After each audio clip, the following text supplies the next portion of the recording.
Hello and welcome. I'm Jay Gonzo, and this is Jay Gonzo Designs. Today we're going to be talking about creating and using a negative version of your logo. You might be wondering what I mean by positive and negative logo. Well, a positive logo is a logo designed to sit on a white or light background, and a negative logo is a logo that's designed to sit on a black or dark background.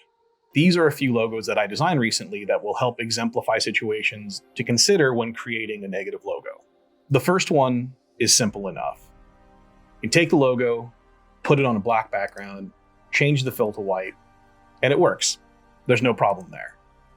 That's the easiest way to create a negative logo. However, when you supply this to a client, you should create a white logo and a black logo separate and not rely on the client to change the color for each usage. Now, the second situation gets a little tricky because if I just pull this logo onto black and I change it to white, suddenly our raccoon does not have a black mask. He's got a white mask and little black beady eyes. This does not maintain the integrity of the initial logo. So we have to create a version that can live on the black background. First, what I'm going to do is ungroup everything because the words are fine. They can be white on black. There's no problem there. And what I am going to do is turn this back to black. I'm going to copy that and just leave it in my clipboard for a minute. So turn it back to white so I can see what I'm doing. And I am going to hide this outermost outline and I'm going to delete the inside. And then I'm going to unhide that outline, which is now just a solid fill here. And I am going to add a white stroke to it. Now, I can bump that up however big. I can keep these pointed or rounded, depends on the look of it. And then I can go ahead and paste back in my logo from before. And of course, once you're satisfied with this, you can expand your stroke, merge those all together. Now, this is the worst way to do this. I've essentially created a white patch that the black logo lives on. It's not the best way to do this for a couple of reasons. First of all, you start eating into these corners a little bit and losing some of the silhouette you had of the original icon. It starts to close in on itself as you offset the path further and further away from the object.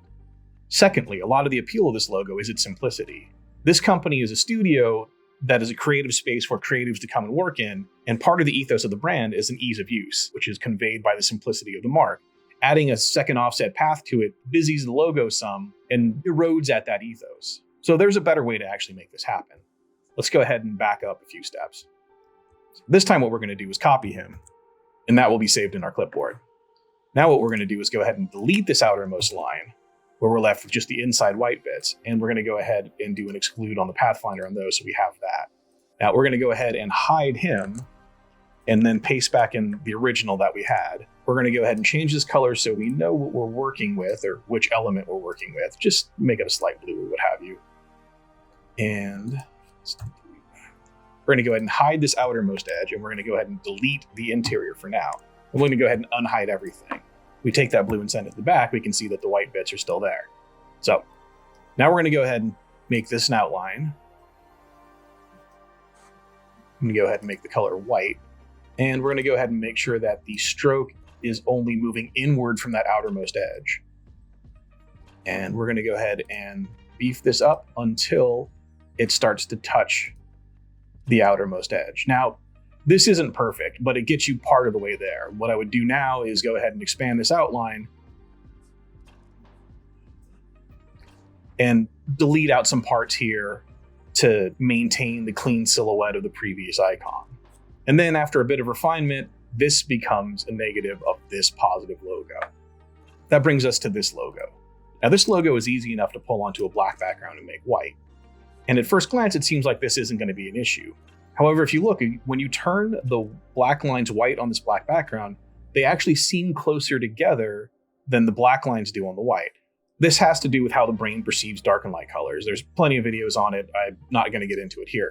What I am going to do is show you how to fix this. So all you have to do is take your white shape and add a black stroke to it. And that might not quite be enough, but just change the stroke value until it looks like it matches the black one. Just visually, there's no math here. It's just at a glance, do those look like the same bleed? So I'm going to go ahead and start adding points. And here's another tip for you. If you hold Command down while you have the point size selected and you push the up or down arrow keys, you can add 1/10 of a point rather than having to go by whole points or having to type in the number. So I'm going to go until it seems like it looks like the black version. version. And at about 2.3, these look about the same. I might pull them close together and do a comparison, but at a glance, 2.3 looks fine. And again, there's no hard, fast rule here. Just when it looks like they're the same, that's when you stop. Now, with this selected, you just go ahead and outline your stroke. Go ahead and ungroup everything. And if you just use the Pathfinder tool, you can subtract the top shape from the bottom shape. And now everything is just white, not white with the black stroke anymore. Go ahead and group it again. And voila. These now, despite not being the exact same thickness, actually look balanced. And this becomes the negative version of this positive logo. After I've developed all of these and given them to the client, I give them a brand standard or usage guide that shows them the logos they should be looking for in each type of situation.